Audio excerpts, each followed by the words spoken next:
وجہ سے انسان جو کمائے گا حلال کمائے گا، جو کھائے گا حلال کھائے گا، اپنے پریوار کو بھی حلال کھلائے گا، اور اللہ تعالیٰ حلال میں برکت دے رکھی ہے۔ اللہ اکبر، دنیا میں بھی سکون ملے گا اور آخرت میں بھی سکون ملے گا۔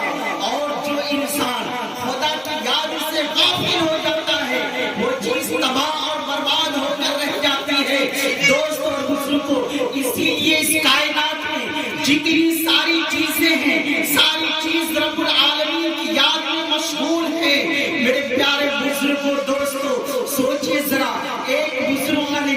قرآن شریف کی تلاوت کر رہے تھے، قرآن شریف کی تلاوت کرتے کرتے جب اس آیت پر پہنچتے ہیں، یُسَبِّحُ لِلَّهِ مَا فِي السَّمَاوَاتِ وَمَا فِي الْأَرْضِ، اللہ کی باتیں بولتا ہے، جو کچھ آسمانوں میں ہے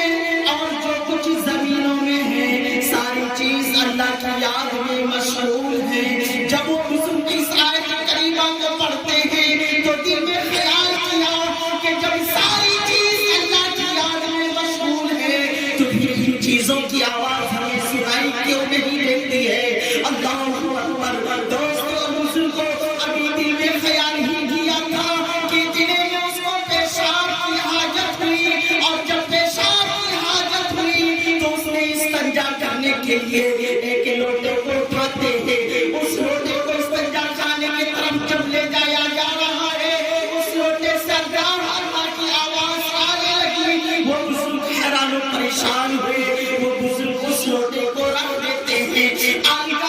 دوسرے لوٹے کو ہاتھ میں اٹھاتے ہیں، اس سے بھی اللہ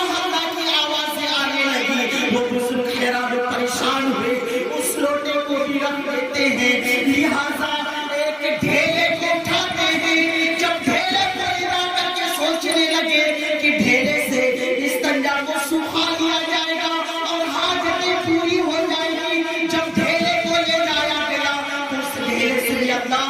کی آوازیں آنے لگی۔ عزیزان ملت اسلامیہ، وہ بزرگ بڑے حیران و پریشان ہوئے، اس ڈھیلے کو بھی رکھ دیتے ہیں اور بڑے مایوس ہو کر عرض کرتے ہیں کہ اب میں کروں تو کروں کیا؟ اتنے میں رحمت الہی کی بارگاہ سے آواز آئی کہ اے میرے نیک بندے، تو نے کچھ سمجھا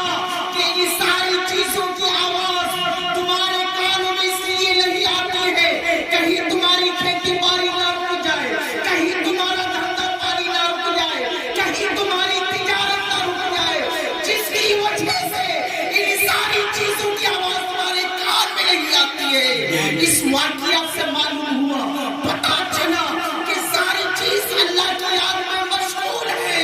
اگر کوئی غافل ہے تو وہ انسان ہے۔ اللہ تعالیٰ انسان کو روزی دیتا ہے، اللہ تعالیٰ کسی انسان کو بھوکے نہیں رکھتا ہے، اس کے باوجود بھی غفلت کرتا ہے، اللہ کی یاد میں مشغول نہیں ہوتا ہے، نمازوں سے دور بھاگتا ہے۔ عزیزان ملت اسلامیہ، ہمیں اور آپ کو خیال کرنا چاہیے